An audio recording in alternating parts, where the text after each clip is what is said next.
si cette voie-là, on a vraiment des difficultés pour passer.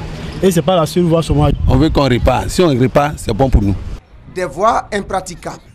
Il en existe partout en Afrique. Il y a eu 2-3 ans, il n'y a pas eu d'entretien de route en Centrafrique, surtout les routes en terre. Donc il y a ce problème qui s'est posé.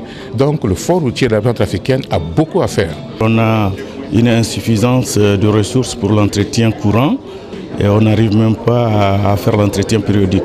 La 15e Assemblée générale annuelle de l'Association des fonds d'entretien routier africains se propose de trouver des solutions à ces problèmes.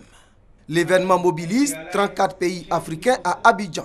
Nous allons plancher autour des questions essentielles liées à l'efficacité de la dépense et à la recherche de plus de moyens pour réaliser l'entretien de nos routes et faire en sorte que la route constitue le vecteur de croissance.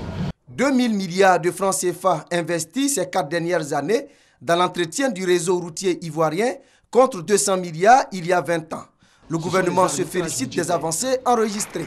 Aujourd'hui, on est à plus de 1000 km de routes qui ont été, je dirais, entretenues ou développées.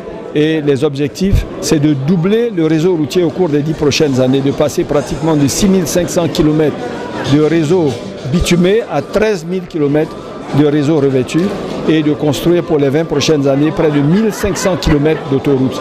Outre le financement, les experts plancheront sur la mise en œuvre du contrôle du poids et des essieux des véhicules lourds, principale source de dégradation des routes africaines.